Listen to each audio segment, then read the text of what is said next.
Da wir heute unglaublich schlechtes Wetter haben, nehme ich euch jetzt mal mit in unseren Puck und wir machen eine Roomtour. Also, kommt mit! Ich sitze hier in unserer Sitzecke. Für euch zur Orientierung, auf der Seite ist die Anhängerkupplung. Da vorne im Heck ist unsere Küche. Und hier über mir seht ihr noch unsere Fächer. Und ich würde sagen, wir gucken uns das Ganze jetzt mal im Detail an. Also, auf geht's nach vorne. Zuallererst unsere Tür, die ziemlich cool ist, weil wir mehrere Fächer hier in der Tür haben. Da haben wir unglaublich viel Kram drin, und zwar den Kram, den wir im Alltag auch recht häufig brauchen. Zum Beispiel das Leatherman, was wir schon mal vorgestellt haben, oder Abspannhaken für unsere Markise, wenn es mal doller windig ist, oder eigentlich spannen wir die meistens ab. Genau. Und direkt daneben seht ihr unseren Kleiderschrank. Und der ist ein Raumwunder. Jetzt gerade haben wir hier unsere Kissen drin. Die sind nachts natürlich im Bett. Und hier vor seht ihr unsere Kulturtaschen. Genau, und wenn die Kissen abends weg sind, haben wir ganz oft hier an den Kleiderhaken zum Beispiel unsere Hosen aufgehangen oder Pullis oder Sweatshirts. Raumwunder.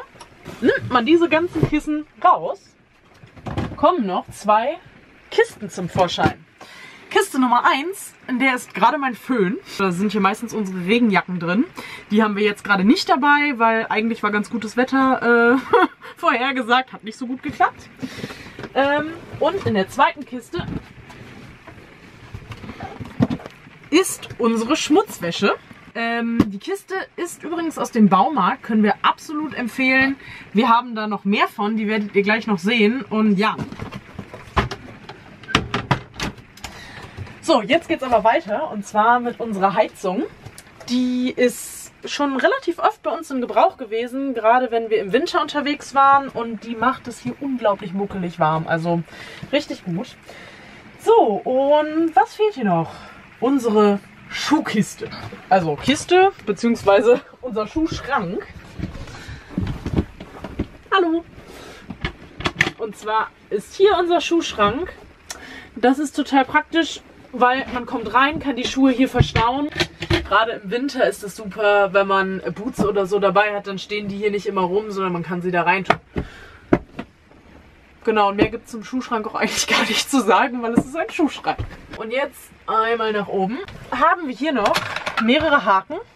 Hier haben wir oft Handtücher dran hängen. Wenn die nass sind und wir sie draußen nicht aufhängen kann, hängen wir die hier gerne auf. Oder halt ein Hoodie oder eine Jacke, Regenjacke kann man da super dranhängen. Das kommt ganz drauf an, was wir so an Kram dabei haben. Genau, und dann auf der anderen Seite haben wir noch ein Fach drin. Also hier haben wir zum Beispiel unsere Küchenrolle drin, noch ein Handtuch. Das ist so das, was wir in der Regel in diesem Fach haben. Und jetzt gehen wir einmal Turnaround in die Küche. Und zwar haben wir hier unseren schönen Kocher, 2 Flammen. Wir haben hier oben einen Spritzschutz, den kann man zur Seite ausklappen. Ich sage bewusst kann man, weil wir das tatsächlich noch nie gemacht haben und vermutlich auch nie machen werden. Ja, hier oben, super praktisch. Nochmal Licht, damit man hier einfach noch ein bisschen besser sehen kann. Zum Beispiel, wenn man auf dieser tada, Arbeitsfläche was schnibbeln will. Tatsächlich super praktisch. So, und dann einmal hier rüber zur Spüle. Auch hier haben wir wieder Licht. Genau, Wasser. Wir haben hier an der Seite noch ein Brett. Das können wir hier wunderbar drauflegen. Hat man einfach noch mal ein bisschen mehr Arbeitsfläche. Auf der rechten Seite ist, glaube ich, selbsterklärend, haben wir noch 3 kleine Fächer. Wie sich erahnen lässt, ist hier noch was drunter. Das zeige ich euch jetzt. Tada! Da haben wir unsere Spülschüssel drin, wir haben eine Teekanne drin. Hier an der Seite haben wir zum Beispiel auch noch frische Handtücher. Das ist super praktisch zum Verstauen von Dingen. So, dann würde ich sagen, sind wir hier unten soweit fertig. Gehen wir nach oben. Wir haben hier, da muss ich jetzt übrigens sagen, hier, ich liebe das. Wir haben hier nämlich so eine kleine Ablagefläche. Diese Seite ist eher meine Seite und jetzt auf dieser Seite ist eher Markus' Seite. Hier vorne haben wir in der Regel auch immer unsere Schlüssel liegen, dass wenn wir rausgehen zur Tür, das einfach griffbereit haben. Also diese Ablage ist wirklich Gold wert, richtig gut. Die nutzen wir sehr, sehr viel. Ja, was gibt es hier vorne sonst noch? Ja, unsere Fächer. Genau, wir haben für die Küche dieses Fach und dieses Fach. In diesem Fach haben wir Tassen, wir haben hier Becher, wir haben hier unsere Tupperdosen, wir haben unseren Filter für Kaffee hier drin. Genau. Auf dieser Seite hier jetzt aber haben wir unsere Teller. Große Teller, kleine Teller, ein Brettchen, dann nochmal Olivenöl und noch ein paar weitere Gewürze. Und hier vorne haben wir unsere Schüsseln. Alles auch, wie heißt das nochmal? Melanin, genau. Und ein Bierkrug. Und ein Bierkrug. Wir haben diesen Bierkrug mit. In Dänemark gibt es unglaublich viele Wespen und wir trinken zurzeit super gerne Erdinger alkoholfrei und dafür ist dieser Becher echt Gold wert. Also ja, wir sind sonst so reduziert, aber dieser Becher muss mit. Genau, und dann das dritte Küchenfach. Genau, hier ist unser Vorratsfach. Genau, und jetzt habt ihr euch vielleicht gefragt, was hier für Gebomsel dran ist. Und zwar, wenn wir unterwegs sind mit dem Auto, kann man hiermit die Schränke zumachen, damit die während der Fahrt nicht aufgehen. Genau, und das haben wir an allen Fächern hier im Puck. Und das ist wirklich praktisch. Ich finde in diesem Puck übrigens sehr vieles sehr praktisch. Dann sind wir hier oben soweit fertig, hier in der Mitte soweit fertig, kommt noch unten. Und zwar ist hier unsere Besteckschublade. Und was hier total praktisch ist, Markus hat auf dieser Seite ein Stück Klett und ein Stück Leder festgemacht. Hier ist auch nochmal Klett. Dann kann man das hier drauf machen. Und das ist super, weil während der Fahrt die Besteckschublade nicht aufgehen kann. Auf einer unserer ersten Fahrten einmal die Besteckschublade aufgegangen. Beim Bremsen und ist auseinandergebrochen. Und danach haben wir gesagt, das wollen wir irgendwie nicht nochmal haben. Und dann ist Markus auf diese coole Idee gekommen. Wir schreiben euch das auf jeden Fall unten unter das Video, wo ihr dieses Klett herbekommt, weil das ist super. Das haben wir nämlich zum Beispiel auch hier. Ich habe euch ja gerade diesen Tisch gezeigt. Und hier unten haben wir nämlich auch nochmal Klett und hier oben Klett. Und der hält halt auch bombenfest. Unter unserer Besteckschublade haben wir noch einen Unterschrank. In diesem Unterschrank haben wir wieder zwei unserer berühmten Kisten. Diesmal allerdings, haha, zum Ziehen.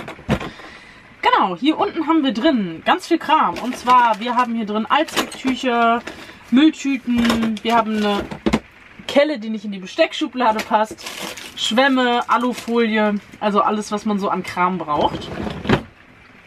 Hier oben, genau, eigentlich relativ überschaubar. Wir haben Schüsseln, ein Sieb, eine kleine Pfanne hier drin. Das war es auch eigentlich schon. Und hier neben haben wir ein Säckchen mit Töpfen. Und zwar ist das hier unser großer Nudeltopf. Und im Nudeltopf, noch mehr Töpfe. Machen wir mal hier hinter noch mehr. Und zwar haben wir diese Kiste, die einige vielleicht von euch aus dem anderen Video schon kennen. Und zwar haben wir hier unser Abspannmaterial drin, also fürs Tarp zum Beispiel, aber auch um Ladung zu sichern und so weiter. Und hier hinten, ganz in der Ecke versteckt, finde ich ja immer noch total süß, haben wir unsere Werkzeugkiste. Genau. Und jetzt kommt nämlich das wirklich Spannende, der Kühlschrank. Für uns auf jeden Fall ausreichend groß. Genau, hier haben wir soweit unsere ganzen frischen Lebensmittel drin.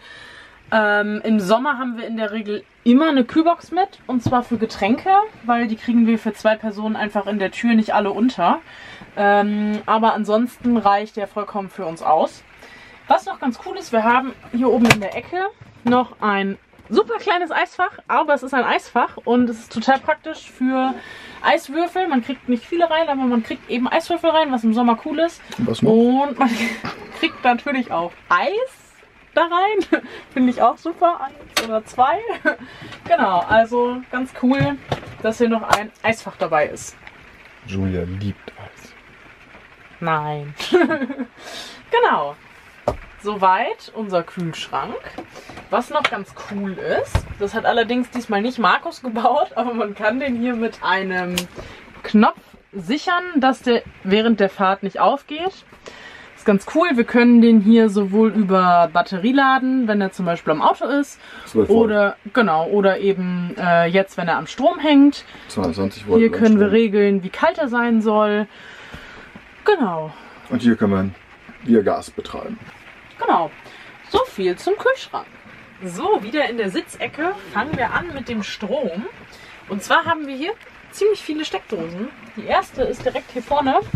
Eine 230 Volt Steckdose. Dann haben wir hier Magic noch Fächer. Das sieht jetzt sehr geraffelmäßig aus, weil hier laden wir eigentlich alles, was wir laden müssen. Zum Beispiel unsere Akkus für die Kameras. Und hier ist, ich weiß gar nicht, ob man das so gut sieht, hier doch da, noch eine Mehrfachsteckdose. Genau. Und dann hier oben haben wir auch noch mal eine Steckdose. Und jetzt muss Markus einmal unter den Tisch. Hallo. Hier haben wir nämlich auch noch eine Steckdose. So, das waren alle Steckdosen in der Sitzecke.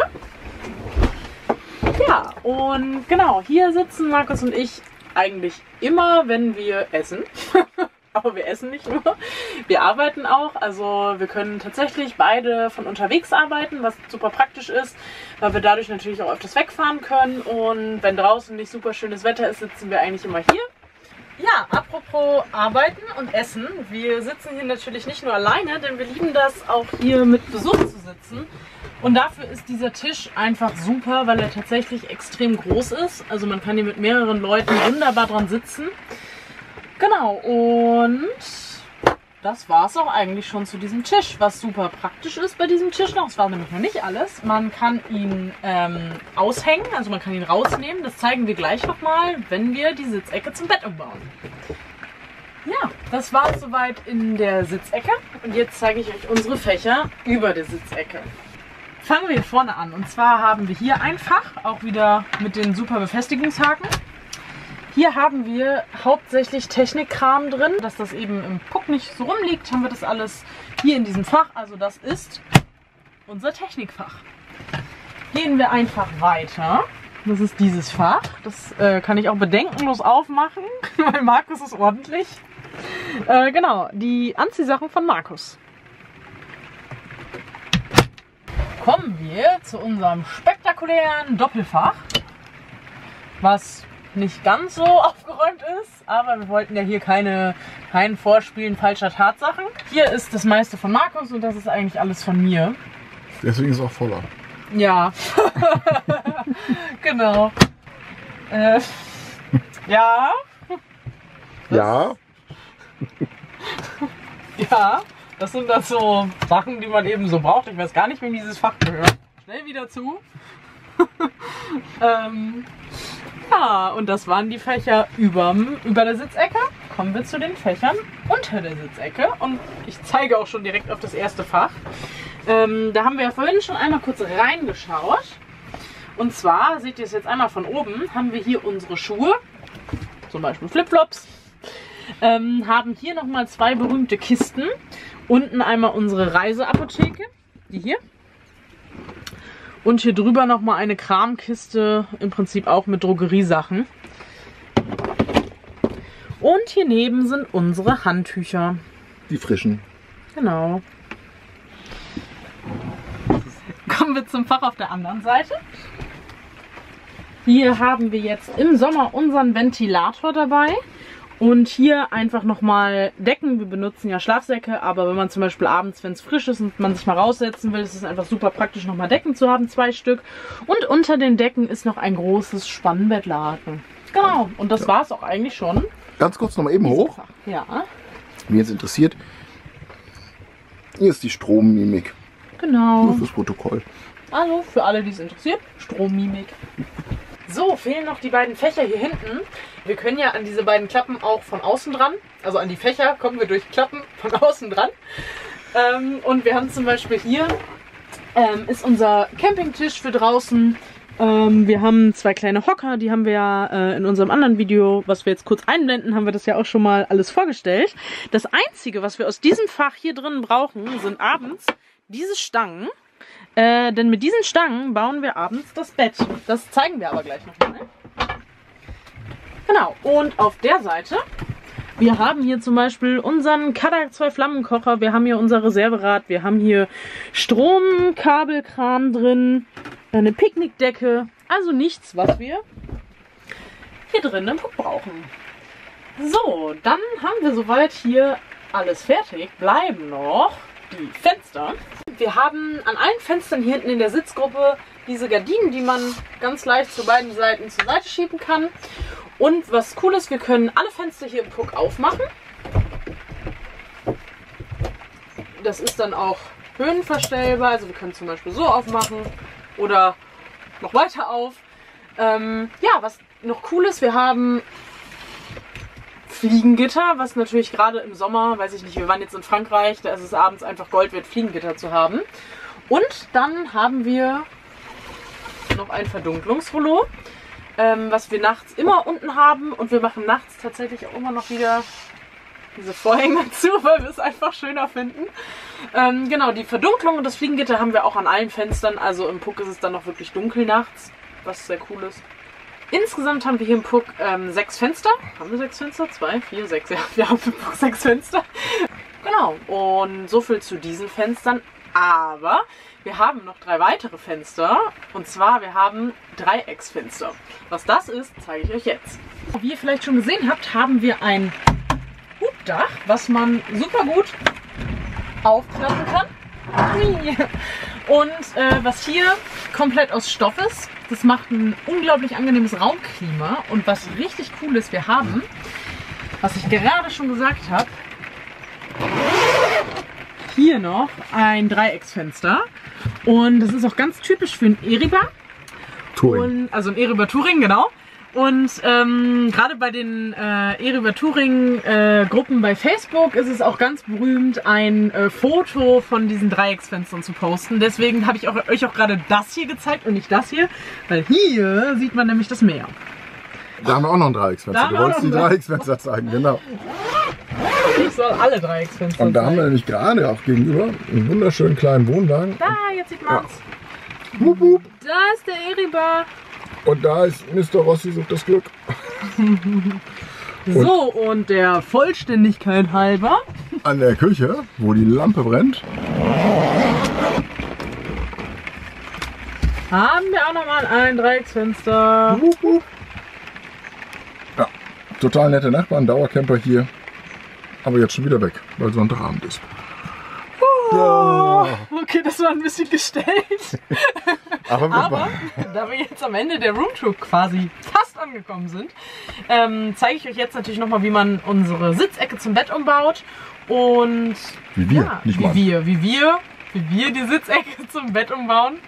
Ja, und so viel kann ich schon mal verraten. Es ist super gemütlich nachher. Also, let's go, Bett umbauen. Es ist Zeit zum Schlafen gehen und ich werde das Bett umbauen. Und bevor ich damit anfangen kann, muss erstmal der Tisch weg. Den kann man relativ leicht hier hinten aus der Leiste rausnehmen. Dann kann man hier den Fuß einfach einklappen. Und dann habe ich mir jetzt die Bettaufbauroutine ja, so entwickelt, dass ich den Tisch erstmal an die Seite stelle, hier vorne umbaue und dann den Tisch auf den Boden lege, weil es für mich einfach ein bisschen einfacher zum Handhaben ist. Ich mache das genauso, habe ich mir abgeguckt. Genau, Markus macht das. Wenn er denn mal das Bett aufbaut, oh, komm. macht er das genauso. Genau. Huch, mit Kamera ist alles enger und mit Schuhen. Und wir wären nicht wir, wenn wir nicht auch zum Betten aufbauen eine Kiste hätten. Die Kiste steht normalerweise hier unterm Tisch, also man sieht sie auch nicht wirklich, aber sie gibt uns die Möglichkeit, unsere Schlafsäcke, die hier unten drin sind, und das Spannbettlaken zu verstauen, ohne dass es tagsüber hier rumfliegt. Genau, und die Sachen brauchen wir jetzt auch.